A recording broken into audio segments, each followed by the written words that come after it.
সাকিবকে কোথায় এখনো পর্যন্ত বলেছে বুবলি আমার ওয়াইফ? এটা সত্য কখনো লুকিয়ে থাকে না। বুবলির ইঙ্গিতে আবার সামনে এলো অপুর গল্প।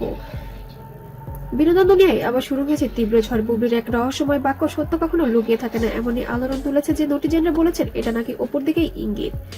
সাকিব তো উনি এখন আবার বলছে যে ওনাদের সাথে খুব সম্পর্ক আছে, অপবিশ্বাস দাবি করছে। মানে এই যে একটা কনফিউশন, তো আমি তো এই জন্য যখন আমার ব্যাপারে ওই জিনিসগুলো আসে তখন আমার কাছে খুব নর্মাল লাগে যে আসলে তার মানে যেহেতু মানুষটা শাকিব খান অপু এবং বুবলি এই তিনজনের ত্রিমাত্রিক সম্পর্ক সম্পর্কে আপনারা সবাই ইতিমধ্যে অবগত আছেন। এক সম্প্রতি লাইভে বুবলির আবেগ ভরা কণ্ঠে বলেন, সত্য কখনো লুকিয়ে থাকে না, সময় সবকিছু উত্তর দেয়।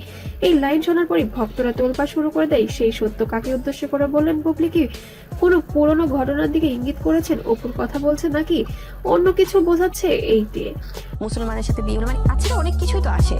এটার প্রসেসিংটা কি ছিল এবং ওনার যে ডিভোর্স হয়ে গেছে কি। ভক্তরা এখন বুবলির সেই এক লাইনের বিভিন্ন ব্যাখ্যা দিচ্ছেন। কেউ বলেছেন এটা নাকি সম্পর্ক ভাঙার পুরনো কারণ, কেউ বলেছেন অপুর সঙ্গে আগে টান পড়নের ছাই, আবার কেউ বা মনে করছেন এটা শুধু বুবলির আত্মসম্মানের কথা।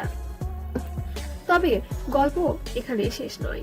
বুবলি যে আঘাত পেয়েছে তবুও চুপ আছে, তার কথার মধ্যে এগুলোই বারবার প্রকাশ পেয়েছে। এই লাইন যেন পুরো নাটকের নতুন মোড় দেয়। ভক্তরা বলেছেন এটা নাকি কোনো লুকানো ঘটনাকে ইঙ্গিত করেছেন।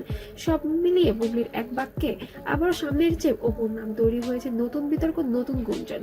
কিন্তু সত্যটা কি সেটা এখনো কেউ সরাসরি কিছু বলেননি।